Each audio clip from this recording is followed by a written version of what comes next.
Les roues de sa valise bourdonnaient doucement sur le parquet lorsqu'elle entra, ses talons claquant sur un rythme presque mélodieux. Clara rayonnait, son sourire radieux plus éclatant que je ne l'avais vu depuis des années. Elle déposa son sac près de la porte, retira son manteau et entra dans le salon comme une femme sur un nuage. « Salut, chérie » chanta-t-elle d'une voix douce et sirupeuse. « Tu m'as manqué. » J'ai posé la tasse de café que j'avais sirotée presque tout l'après-midi. L'enveloppe était posée sur la table basse devant moi, ses bords impeccables et le léger parfum du papier emplissant la pièce par ailleurs silencieuse. Je lui jetai un coup d'œil et lui adressai un sourire crispé. « Bienvenue chez toi » répondis-je d'une voix calme, trop calme. Elle se pencha pour m'embrasser sur la joue. Je me tournai légèrement, laissant ses lèvres effleurer l'air.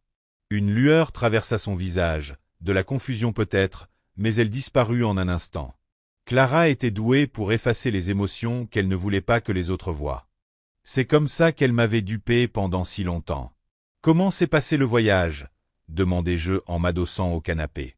Mon ton était ferme, comme si je demandais la météo. « Oh, c'était super !» dit-elle, les yeux pétillants.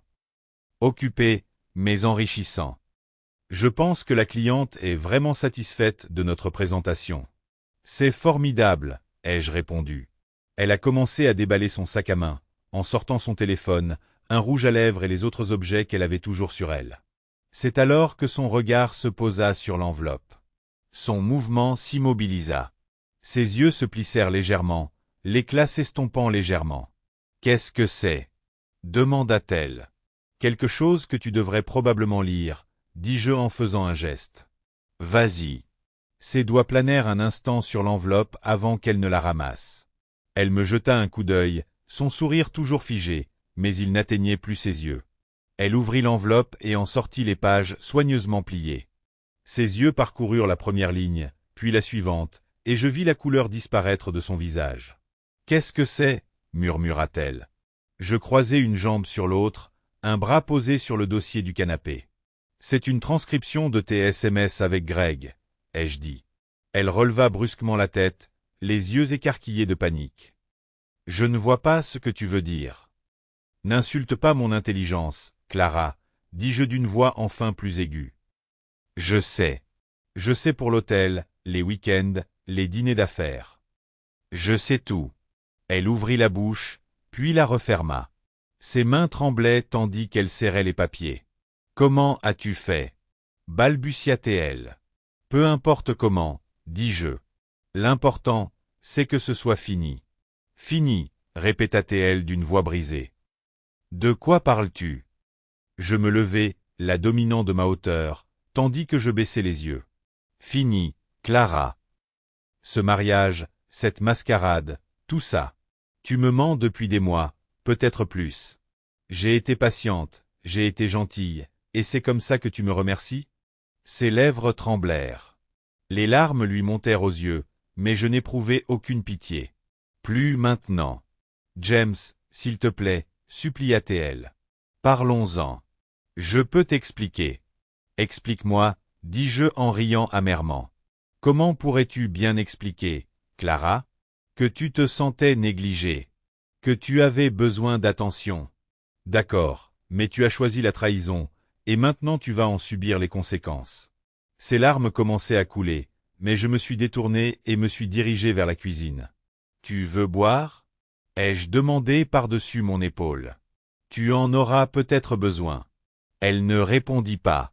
Elle resta plantée là, serrant ses papiers, le souffle coupé par des sanglots silencieux. Je me suis servi un verre de whisky, savourant la brûlure qui coulait dans ma gorge. Clara était toujours clouée sur place quand je suis revenu au salon. « Tu n'es pas obligé de faire ça, » a-t-elle finalement dit d'une voix tremblante. « Mais si, » répondis-je. Je posai le whisky et pris une deuxième enveloppe sur la table basse. « Tu vois, Clara, j'étais occupé pendant que tu étais occupée. » Je lui ai tendu la deuxième enveloppe. Celle-ci contenait les papiers du divorce.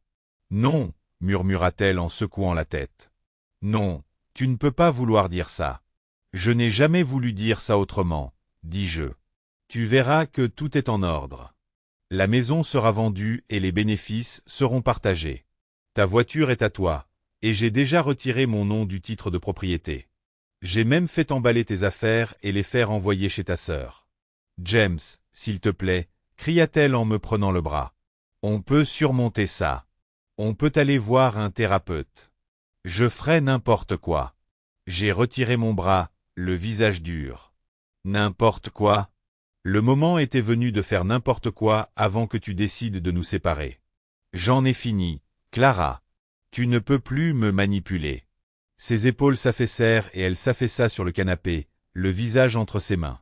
J'ai ressenti une pointe d'angoisse, peut-être du chagrin pour ce que nous avions autrefois, ou peut-être simplement du soulagement d'être enfin libre. Quoi qu'il en soit, je n'ai pas hésité. Tu trouveras un camion de déménagement dehors, ai-je dit. Le chauffeur t'attendra pour emballer ce dont tu as besoin ce soir. Le reste sera livré demain. Et Clara, elle leva les yeux, son mascara maculait ses joues. Ne me recontactez plus, ai-je dit. C'est un adieu. J'ai pris mes clés et suis sorti, la laissant dans les ruines qu'elle avait créées. Dehors, l'air était vif et frais, chargé d'un léger parfum de pluie. Pour la première fois depuis des mois, peut-être des années, j'avais l'impression de pouvoir respirer. Le trajet en voiture était silencieux, le ronronnement du moteur étant le seul bruit. Je me suis rendu à la plage, me suis garé près du rivage et suis descendu sur le sable.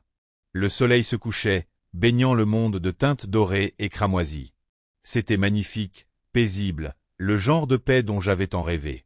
Tandis que les vagues clapotaient à mes pieds, je laissais les souvenirs de Clara s'effacer avec eux. Il y avait de la douleur, certes, mais il y avait aussi de l'espoir, l'espoir d'un avenir libéré du poids des mensonges et des trahisons. L'éclat qu'elle avait ressenti à son retour avait disparu, et pour la première fois, j'avais l'impression d'être celle qui brillait vraiment.